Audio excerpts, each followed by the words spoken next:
Hayya akkam jirtu maatii chaanalii kana subscribe gootanii warra hordofaa jirtan hedduu galatooma. Warri haaraa taatan immoo chaanalii kanaaf subscribe gochuun waa'ee fayyaa, guddisa, soorataa fi waan hunda daa'imman ilaallatu hedduu irraa baradha. Akkasumas immoo wantoota tokko tokko kan yeroo ulfaa haadhaaf daa'ima ilaallatanis akkasuma asirraa ni argattu. Barnoota nama qabadhee jiru nyaatamuu ilkaanii kan jedhudha. Egaa dental care jedhama kun Ingiliffaanii. Daa'imman yookaan ijoollee hedduu biratti ilkaan isaanii nyaatamee yeroo hedduu agarra.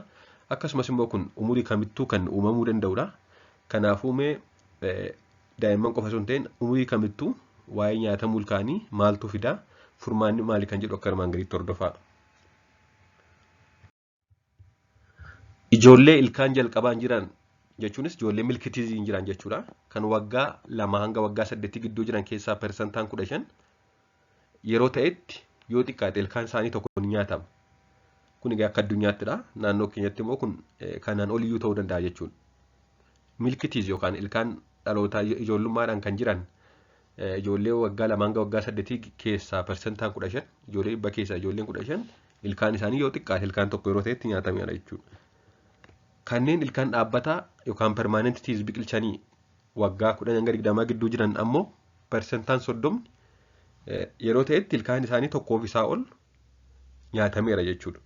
Kun egaa akka epidemiological data akkasitti agarsiisa. Kanaafuu nyaatamuun ilkaanii yookaan dental caries kan jedhamu kun dhibee baay'ee babal'atee argamudha.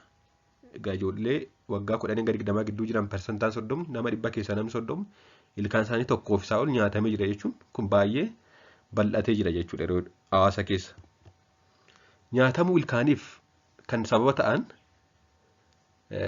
hariiroo haala ilkaan nama sanaa akkasumas kaarboohayidireetii nyaata namni sun nyaatu keessa jiru akkasumas immoo baakteeriyaa afaan nama sanaa keessa jiru kan sadan bakka tokkotti dhufanii outkaamii dhufu yookaan dhiibbaa dhufudha jechuudha. Kanaafuu uumamaan haalli ilkaan sanaa fakkeenyaaf sadarkaa filooraayidii keemikaala filooraayidii jedhamu qabiyyee ilkaan sanaa, jabina ilkaan sanaa akkasumas kaarboohayidireetii nyaata namni sun nyaatu keessa jiruu fi baakteeriyaa afaan nama sanaa keessa jiru wantoonni kun walitti dhufuudhaan nyaatamuu ilkaaniif sababa ta'u. Jalqaba ilkaan nam tokko yeroo nyaatamuu jalqabu jechuudha. Jalqaba yeroo nyaatamuu jalqabu wanti adii tokko yookaan white spot lesion kan jedhamu ilkaan nama sanaa irratti uumama. Jalqaba xiqqaate jechuudha. Haa ta'u malee kana yeroo hedduu nuti adda baasnee nu hubannu. Sanaa booda wanti white spot lesion jedhamu kun yeroo babal'ataa ilkaan sun moor nyaatamaa deemu boolla yookaan qaawwa uumaa deema. Akkuma suura irratti argitan kana. Boolla yookaan qaawwa uumaa deema jechuudha. Kana kan fidu yeroo hedduu beekamus baakteeriyaa streptococcus mutans jedhamudha. Jalqaba kan akka ilkaan xiqqoo ishee qaawwa xiqqoo godhatu nyaatamee kan taasisu yeroo hedduu kan kana fiduun beekamu baakteeriyaa gosa kanadha jechuudha. Streptococcus mutans kan jedhamu. Baakteeriyaan kun maadhaa amala ilkaanitti qabachuun asiidii oomishuu yookaan asiidii uumuu fi akkasumas immoo asiidii uumee pH xiqqaa erga uumee booda pH xiqqaa sana keessa jiraachuu danda'uu qaba. Kanaafuu amala adda ta'e qaba jechuudha baakteeriyaan kun baakteeriyaa jiran hunda keessa. Amala ilkaanitti qabachuu qaba. Amala asiidummaa keessa jiraachuu qaba. Akkasumas immoo amala asiidii oomishuun ilkaan akka nyaatamu taasisuu qaba jechuudha. Akka ifa ta'uuf this bacteria have the ability to adhere to enamel, produce abundant acid and survive at low pH.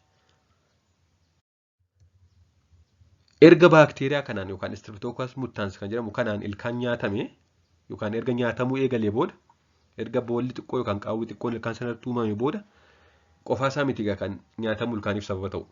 Sana booda maaltu dhufaa baakteeriyaa afaan keessa jiraniif haalli mijataa ta'a yeroo kana. Baakteeriyaan Streptococcus mutans jedhamu kun ilkaan itti qabatee asiidii oomishee xiqqoo ishee qaawwa erga uumee booda baakteeriyaan adda addaa gara biroonis ni dhufu jechuudha. Haalli mijatee waan jiruuf. Boolla sana keessa yookaan qaawwa ilkaanii uumame sana keessa haalli waan isaanii mijateef achitti wal horuun miidhaa ilkaanii sanarra geessu yookaan nyaatamuu ilkaanii sana more aggravate godhu yookaan worsen godhu jechuudha.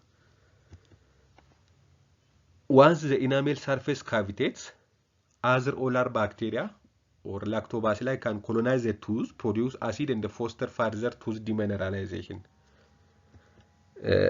Asiidii baakteeriyaa kanaan dhufeen hangi ilkaan miidhamu dabalataan kan murteessu akkuma sila jenne hangaa fi gosa kaarboohayidireetii nyaata nama sanaa yookaan nyaata daa'ima sanaa keessa jirudha. Baakteeriyaan kun hanga ta'e ni miidha. Dabalataan immoo sadarkaa miidhama ilkaan sanaa kan murteessu kaarboohayidireetii gosa kamii fi hagam nyaata namni sun yookaan mucaan sun kan jedhutu murteessa jechuudha. Sababni isaas fakkeenyaaf gosti kaarboohayidireetii sukroos jedhamu wanta gluukaan jedhamu kennuun akka baakteeriyaan sun sirriitti ilkaanitti qabatuu fi akka isaan sirriitti wal horaniif haala mijeessa. Kanaafuu kanneen kaarboohayidireetii gosa sukroos jedhamu hedduu nyaatan moor ilkaan isaanii moor akka nyaatamu ta'a. Sababni isaas wanti gluukaan jedhamu kun baakteeriyaa sanaaf bakka wal hormaataa gaarii uumaa. Akkasumas immoo baakteeriyaan sun akka inni sirriitti ilkaanitti qabatee asiidii oomishee ilkaan sana daameej godhu taasisa jechuudha. Kanaafuu wantoota mi'aawoo ta'an dhuguun keessuma daa'imman biratti immoo xuuxxoo fayyadamuu baay'isuun akkuma kanaan dura jenne xuuxxoodhaan aannan dhuguun yookaan wantoota adda addaa dhuguun sirrii miti. Yoo waa dhugan osoo siinii yookaan burcuqqoodhaan dhuganii gaariidha kan jedhu barnoota ta'e hojjedheen ture. Kunis egaa sababa qaba. Kanneen xuuxxoo yeroo dheeraa fayyadaman amala ilkaan isaanii nyaatamuu ol kaadha jechuudha. Akkasumas wantoota mi'aawoo dabalata xuuxxoo fayyadamuun dabalata karameellaa adda addaa keessuma kanneen ilkaanitti qabatan yookaan ilkaanitti staak ta'anii wal qabatanii turan yeroo hedduu nyaachuun dhibee kanaaf haala mijeessa jechuudha. Dietary behaviors such as consuming sweetened beverages in nursing bottle or frequently consuming sticky candies increase the carcinogenic potential of foods because of long retention of sugar in the mouth. Kun egaa akka tariitii loqonna ni fayyadamu kan afaan nu fayyadamu ifa akka yoo ta'uu baate jedheen Ingiliffaa keessa makaa'eera. Kanaafuu wantoota mi'aawoo hedduu baay'isuun gosa kaarboohayidireetii sukras jedhamu akkuma waliigalaatti wantoota mi'aawoo hedduu baay'isuun daa'imman biratti xuuxxoo fayyadamuun karameellaa ilkaanitti qabatan fayyadamuun sukkaara baay'isuun nyaatamuu ilkaaniif ni saaxila jechuudha. Egaa ka'umsa dhibee kana yookaan ka'umsa nyaatamuu ilkaanii erga amma kana jenne akkamiin nyaatamuu ilkaanii hambisuu dandeenya kan jedhuuf immoo jalqaba yeroo yeroon fayyummaa ilkaanii ijoollee ilaaluu yookaan kanuma keenyallee haa ta'u. Amma egaa waa'ee daa'immanii irratti waan hin barsiisaa jiruufidha malee nyaatamuu ilkaanii namoota gurguddaa yookaan umurii kamittillee ni mul'ata. Kanaafuu yeroo yerootti fayyummaa ilkaan keenya ilaaluu qabna. Kan ijoollee keenyas akkasuma.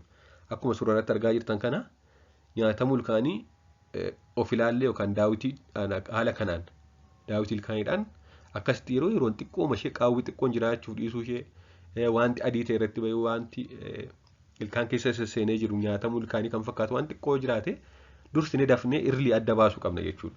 Kanaafuu yeroo yeroon fayyummaa ilkaan keenyaaf ilkaan daa'immanii ilaaluun baay'ee murteessaadha. Inni lammaffaan yeroo hedduu bishaan filooraayidii gahaa hin qabne nyaatamuu ilkaaniif sababa ta'a. Kanaafuu bishaanitti filooraayidii dabaluun hawaasni akka bishaan hanga filooraayidii gaarii qabu dhugu taasisu. Water fluoridation at the level of 0.7 to 1.2 kun egaa hanga filooraayidii bishaan keessa jiraachuu qabudha. Filooraaydiin jabina ilkaaniif baay'ee murteessaadha. Haa ta'u malee baay'ee seksas ta'ee baay'achuu hin qabu, xiqqaachuus hin qabu. Haa ta'u malee yeroo hedduu xiqqaachuun filooraayidii bishaan keessa jiru nyaatamuu ilkaaniif sababa jechuudha bakka tokko tokkotti keessumaa. Dabalataan immoo saamunaan nuti ittiin ilkaan rigannu yookaan daa'imman keenyaaf ittiin ilkaan rignu kan filooraayidii qabu ta'uusaa cheek gochuu. Saamunaa ittiin ilkaan rigannu yookaan ijoollee ilkaan ittiin rignu kan filooraayidii ga'aa qabu ta'uu beekuun isa kana adda baasnee fayyadamuu qabna. Kanneen filooraayidii ga'aa hin qabne fayyadamuun gatii hin qabu jechuudha. Akkasumas hanga waggaa lamaatti daa'imni tokko erga ilkaan biqilchee hanga waggaa lamaatti bishaanumaan ilkaan isaanii miicuu bishaanumaaf burushiidhaan jechuudha. Sanaa booddee waggaa lamaa booda immoo maal gochuu qabnaa? Saamunaa xiqqoo hanga ija taraa geessu fayyadamne saamunaa ilkaanii ilkaan daa'immanii ganamaa galgala riguu qabna jechuudha. Akkasumas waggaa tokkotti si'a lama yookaan hanga si'a afuriitti ilkaanitti filooraayidii dibachuu.